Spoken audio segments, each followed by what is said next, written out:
नमस्कार। इस वीडियो में हम आज हरित क्रांति के बारे में अध्ययन करेंगे। हरित क्रांति शब्द का अर्थ होता है फसलों के उत्पादन में आशातीत तरीके से एवं क्रांतिकारी तरीके से वृद्धि होना। हरित क्रांति शब्द का सर्वप्रथम प्रयोग अमेरिकी विद्वान विलियम गैड-मोदी ने किया था। वैश्विक स्तर पर हरित क्रांति की शुरुआत 1950 के दशक में मैक्सिको के रॉकफेलर फाउंडेशन के वैज्ञानिकों के संचालन में हुई थी, जब इन्होंने गेहूं की अधिक उपज देने वाली तथा अधिक प्रतिरोधी गेहूं की बोनी किस्में तैयार की थीं। इसके बाद 1960 के दशक में मैक्सिको के रॉकफेलर फाउंडेशन के इंटरनेशनल चावल संस्थान, जो कि फिलीपींस की राजधानी मनीला में स्थित है, वहाँ पर इन्होंने चावल की अधिक उपज देने वाली वर्णशंकर किस्मों को विकसित किया था। इस प्रकार अधिक उपज देने वाली गेहूं व चावल की ये वर्णशंकर किस्में विश्व के विभिन्न देशों में पहुंचाई गईं, जिससे हरित क्रांति का एक तरीक़ा से क्रमबद्ध रूप से सूत्रपात हुआ था। तो वैश्विक स्तर पर हरित क्रांति की शुरुआत 1950 के दशक में हुई थी। हरित क्रांति शब्द का सबसे पहले प्रयोग अमेरिकी विद्वान विलियम गैड-मोदी ने किया गया था। विश्व में हरित क्रांति के जनक के तौर पर नॉर्मन बोरलॉग मोदी को जाना जाता है, जिन्होंने रॉकफेलर फाउंडेशन का निर्देशन किया था। भारत में हरित क्रांति की शुरुआत की बात की जाए तो भारत में हरित क्रांति का प्रारंभ 1960 के दशक में, विशेषकर 1965-66 में हुआ था। इसका श्रेय भारत में कृषि वैज्ञानिक MS स्वामीनाथन को जाता है। भारत में हरित क्रांति की शुरुआत जब 1965-66 में हुई थी, तो उस समय भारत में सूखे की स्थिति पैदा हुई थी, जिससे निपटने के लिए या जिससे बाहर निकलने के लिए खाद्यान्न पदार्थों की अधिक आवश्यकता थी, जिसके कारण विश्व के विकसित देशों से उन्नत किस्म के बीजों को आयात किया गया था। 1960-61 में देश के 7 राज्यों के 7 चयनित जिलों में सघन कृषि जिला कार्यक्रम, जिसे IDAP के नाम से भी जाना जाता था, इसको प्रारंभ किया गया। इसके लिए राजस्थान, मध्य प्रदेश, उत्तर प्रदेश, पंजाब, बिहार, आंध्र प्रदेश, तमिलनाडु राज्यों का चयन किया गया था। इस कार्यक्रम के तहत खाद्यान्न उत्पादन में वृद्धि हेतु कृषकों को ऋण, उन्नत किस्म के बीज, उर्वरक तथा कृषि उपकरण प्रदान किए गए। यह कार्यक्रम इन राज्यों के 7 जिलों में सफल रहा, जिससे प्रेरित होकर 1965 में सरकार ने यह कार्यक्रम देश के 1 से 14 जिलों में सघन कृषि जिला कार्यक्रम से विस्तारित करके इसे सघन कृषि क्षेत्रीय कार्यक्रम के रूप में विस्तृत रूप से लागू किया। इस कार्यक्रम को चलाने में प्रख्यात कृषि वैज्ञानिक MS स्वामीनाथन का बड़ा योगदान रहा था, अतः उन्हें भारत के हरित क्रांति के जनक के रूप में माना जाता है। नई नीति में अधिक उपज देने वाली किस्मों के बीजों पर बल दिया गया। इस कारण इस कार्यक्रम का नाम उन्नत बीज कार्यक्रम रखा गया था। भारत में हरित क्रांति का प्रारंभ, या ये कहें कि भारत में हरित क्रांति के लिए पंजाब, हरियाणा, पश्चिमी उत्तर प्रदेश तथा राजस्थान के गंगानगर ज़िले को शामिल किया गया था, जहाँ पर गेहूं की खेती उन्नत किस्म के बीजों के द्वारा की गई थी। इसके अलावा गेहूं, चावल, मक्का, ज्वार, बाजरा आदि की खेती भी हरित क्रांति के अंतर की गई थी, जिसका प्रभाव दृष्टिगत हुआ था। लेकिन हरित क्रांति का मुख्य प्रभाव गेहूं व चावल की खेती पर अधिक पड़ा था। चावल की खेती में हरित क्रांति अपेक्षाकृत गेहूं की तुलना में अधिक लाभदायक सिद्ध नहीं हुई थी।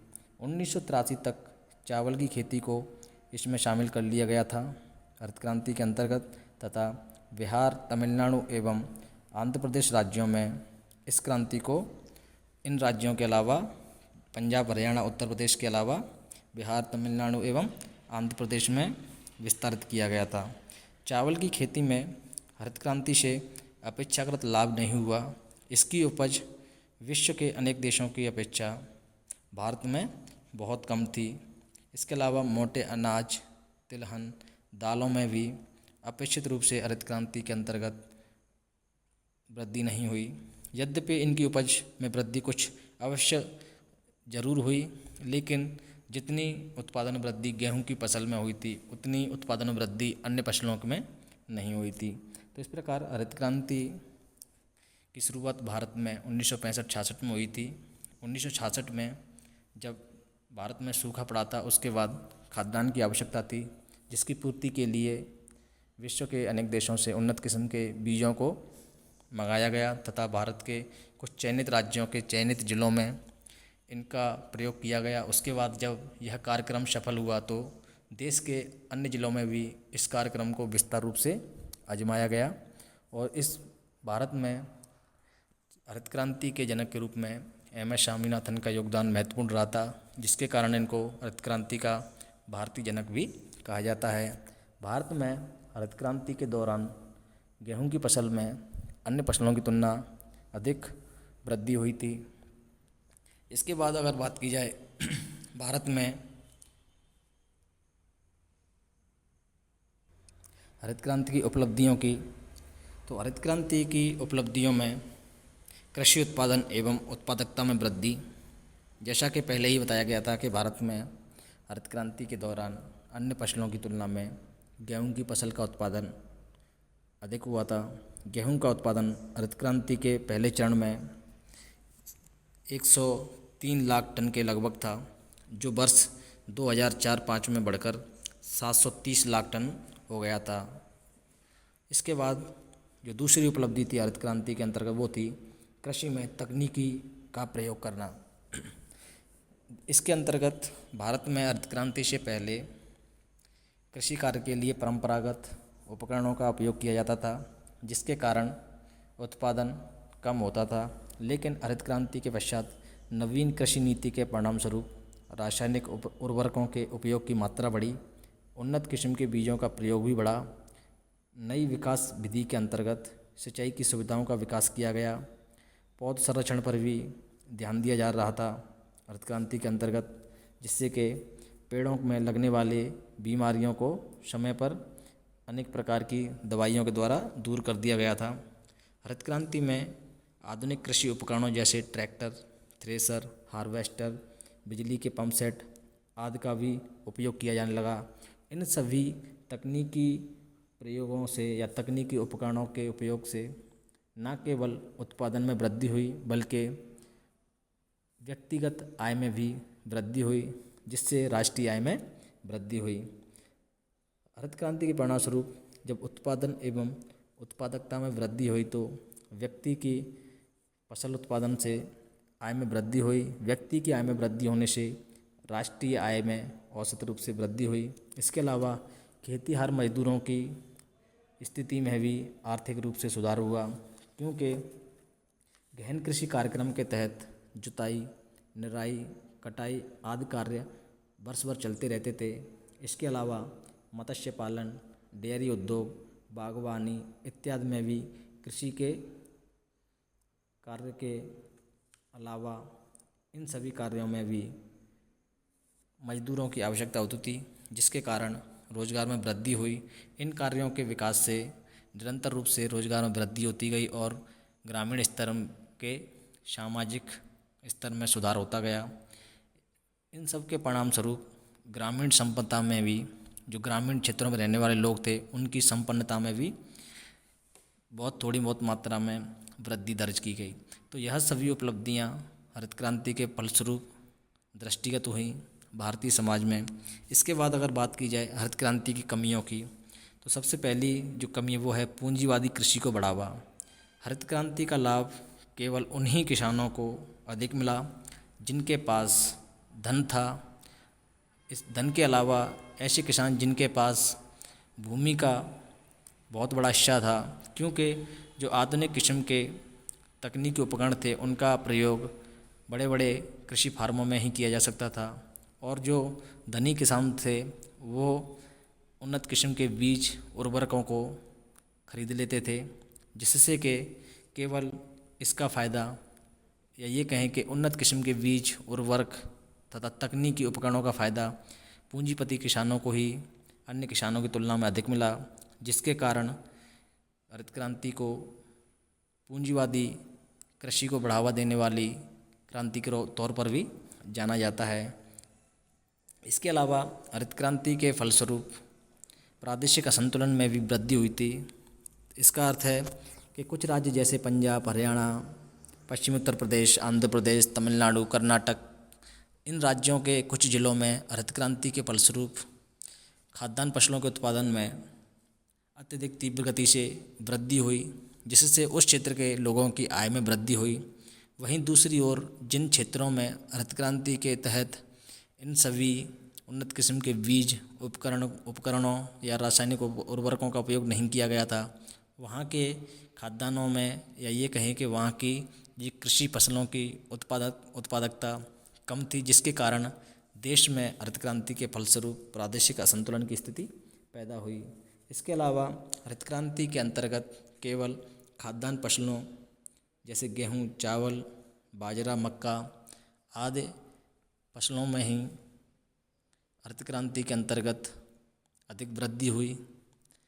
वहीं दूसरी ओर तिलहन, दालें, विभिन्न प्रकार की चारे की फसलें, इसके अलावा नकदी फसलों में हरित क्रांति के अंतर्गत उत्पादन में वृद्धि नहीं हुई।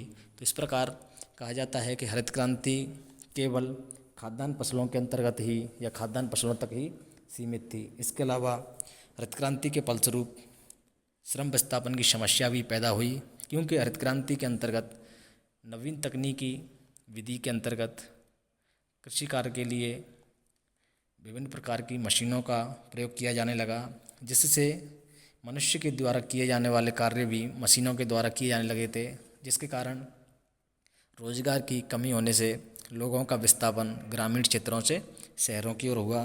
तो हरित क्रांति ने कहीं ना कहीं एक तरफ विस्थापन को भी बढ़ावा दिया।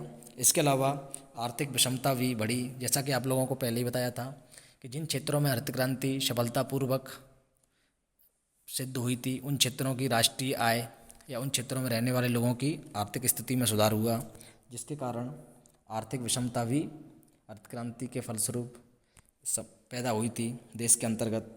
उसके अलावा सुविधाओं का अभाव भी हरित क्रांति से जनित एक समस्या है या कमी है। हरित क्रांति की सफलता के लिए आवश्यक सुविधाओं जैसे कृषि साख, सिंचाई व्यवस्था, सस्ते कृषि आगतों आदि के अभाव में कृषि विकास के क्षेत्र में अपेक्षित सफलता प्राप्त नहीं हुई। कहने का तात्पर्य यही है कि जो किसान आर्थिक रूप से संपन्न थे, वो ही हरित क्रांति के अंतर्गत जो नवीन तकनीकी विधि थी या उन्नत किस्म के बीज थे, उनका उपयोग या उनका फ़ायदा ले पा रहे थे। लेकिन वहीं दूसरी ओर जो किसान छोटे थे, जो आर्थिक रूप से संपन्न नहीं थे, वो हरित क्रांति के अंतर्गत नवीन तकनीकी विधि या उन्नत किस्म के बीज उर्वरकों का फ़ायदा नहीं ले पा रहे थे, जिसके कारण सुविधाओं का अभाव भी हरित क्रांति की एक कमी है, जिसकी पहुंच हर व्यक्ति या हर किसान तक नहीं थी। इसके अलावा हरित क्रांति के अंतर्गत जो उत्पादन में वृद्धि हुई थी, वो भी एक अल्पकालिक थी। अर्थात हरित क्रांति के प्रारंभिक वर्षों में 1967 से लेकर 71 के बीच फसलों के उत्पादन में वृद्धि दर्ज की गई थी, लेकिन इसके पश्चात फसलों के उत्पादन में वृद्धि निरंतर रूप से घटती गई। वर्ष 1991 से लेकर 2000 के बीच मात्र फसलों के उत्पादन में वृद्धि 1.6% रह गई थी, जो 1967 से लेकर 1971 के बीच 4.8% थी। तो इस प्रकार हरित क्रांति की कमियों में देखा जाए तो हरित क्रांति ने पूंजीवादी कृषि को बढ़ावा दिया, प्रादेशिक असंतुलन को पैदा किया, खाद्यान्न फसलों तक ही हरित क्रांति का प्रभाव सीमित रहा। इसके अलावा हरित क्रांति के फलस्वरूप श्रम विस्थापन की समस्या पैदा हुई, आर्थिक विषमता पैदा हुई, सुविधाओं का अभाव हुआ छोटे एवं मझले कृषकों को। इसके अलावा हरित क्रांति के फलस्वरूप उत्पादन में जो वृद्धि हुई थी, वो एक अल्पकालिक रूप से थी। तो आज इस वीडियो में हमने हरित क्रांति के अंतर्गत देखा कि हरित क्रांति शब्द का सबसे पहले प्रयोग अमेरिकी विद्वान विलियम गेड ने किया था, तथा हरित क्रांति का अर्थ होता है फसलों के उत्पादन में आशा से अधिक वृद्धि होना और फसलों में के उत्पादन में जो वृद्धि हुई थी वो भी क्रांतिकारी तरीके से हुई थी। इसके अलावा हरित क्रांति की उपलब्धियां एवं कमियों को भी हमने इस वीडियो में जाना। धन्यवाद।